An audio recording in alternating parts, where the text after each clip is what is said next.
News India लगातार इस देश में घट रही घटनाओं के प्रति सजग और सचेत है और समय समय पर उसका दखलंदाजी लेता है और अपने दर्शकों के साथ में बातचीत करता है।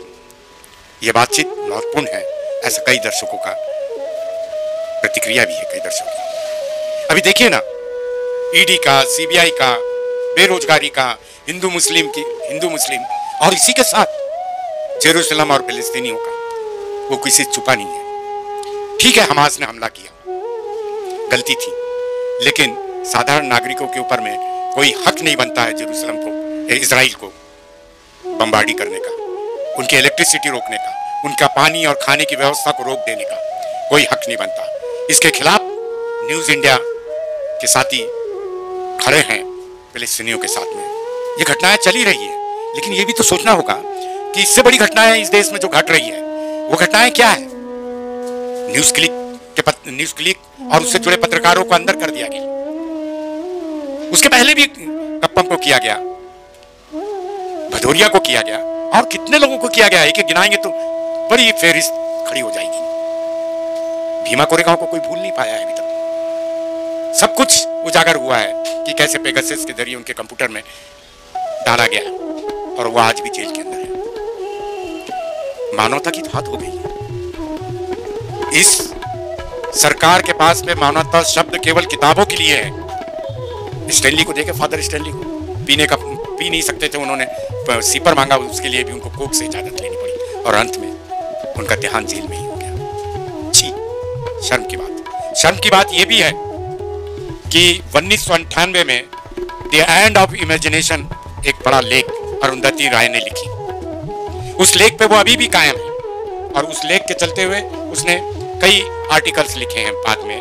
वो आर्टिकल है द कॉस्ट ऑफ लिविंग 2000 में, द ग्रेटर कॉमन गुड 1999 में, the algebra of infinite justice 2001 में, लिसनिंग टू ग्रास हॉपर्स 2002 में, वॉट टॉक 2003 में। इसके साथ उनके उपन्यास भी है, स्मॉल थिंग्स ऑफ गॉड।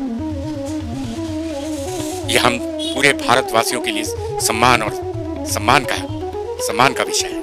हम लोग इसे बेहद सम्मानित महसूस करते हैं जब उसे बुकर अवार्ड मिला। और उस महिला का दोष क्या था? वो तो इस देश के अन्याय के खिलाफ, अत्याचार के खिलाफ, जुल्म के खिलाफ कह रही थी। और उसके ऊपर में 10 अक्टूबर 2023 को दिल्ली के राज्यपाल सक्सेना ने FIR दर्ज करने की इजाजत दिल्ली पुलिस को दी थी।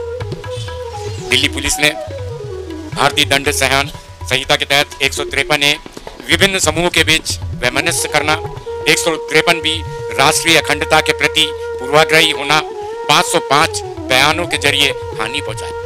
कौन सा हानि पहुंचा रही थी भाई? उनके साथ शौकत जी को भी कर दिया, जो पूर्व प्रोफेसर थे कश्मीर के। अब यहां सोचने की बात है, हर जागरूक आदमी, नागरिक, संवेदनशील आदमी सोचने पे मजबूर है कि इनके नेता भरी पब्लिक मीटिंग से कहते हैं गोली मारो सालों को, उन पे कुछ नहीं होता। प्रवेश वर्मा पे कुछ नहीं होता, जो मुसलमानों के सवाल पे अपशब्द कहते हैं। और देश की नई संसद भवन, जिससे बड़ी उम्मीद थी कि शायद ये संसद भवन न्याय कर पाएगी, लोगों के प्रति समानता से देखेगी इस देश के नागरिक को और आजादी देगी तमाम लोगों को कि वह अपनी बात कह सके, रख सके और मोदी जी सुन सके। केवल अपनी मन की बात कहने से नहीं होता मोदी जी, यूट्यूब चैनल पे आ जाने से नहीं होता है।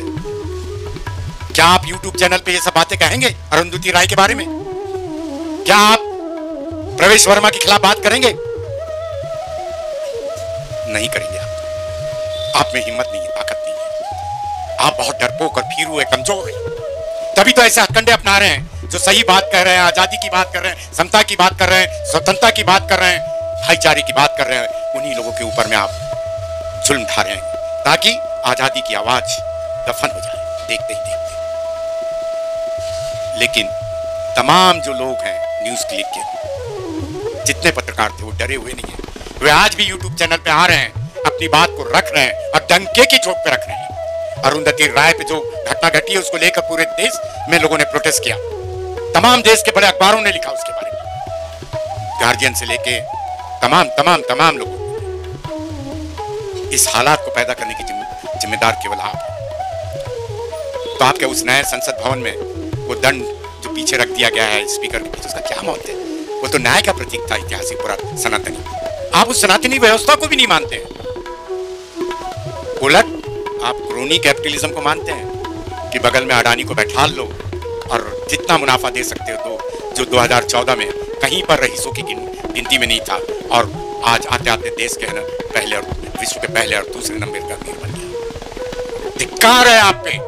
आपको सोचना होगा कि आजादी के सवाल पर अगर आप ठीक कदम नहीं उठाएंगे, निश्चित रूप से 12 साल लगे थे हिटलर को खत्म होने के लिए, शायद आप उससे पहले खत्म हो जाएंगे या उसके बाद हो जाएंगे। आज दिख रहा है कि भारतीय जनता पार्टी के अंदर भी खलबली मची है और वो कह रहे हैं खूब सारी बातें। जानते हो नाजिम हिकमत ने क्या कहा है?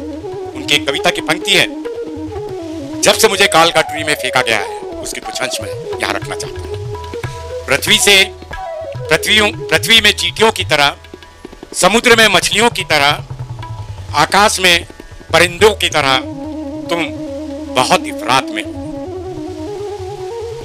वहीं केवल तुम्हारे साहसी कारनामे अरुंधति और अन्य लोगों के लिए, केवल तुम्हारे साहसी कारनामे गीतों में दर्ज किए जाएंगे, गीतों में दर्ज किए जाएंगे और बाकी सब कूड़ेदान में फेंक दिए जाएंगे, कूड़ेदान में फेंक दिए जाएंगे। शुक्रिया। मैं अपने साथी सहयोगी राजेश मिश्राम के साथ न्यूज़ इंडिया के लिए आपसे गुजारिश करता हूं कि अगर आपने इस चैनल को सब्सक्राइब नहीं किया है तो सब्सक्राइब करिए, शेयर करिए। जय भीम, जय भारत। नमस्कार दोस्तों, हमारे न्यूज़ चैनल न्यूज़ इंडिया को लाइक कीजिए, शेयर कीजिए, अनसब्सक्राइब कीजिए। हम मिलेंगे फिर। धन्यवाद।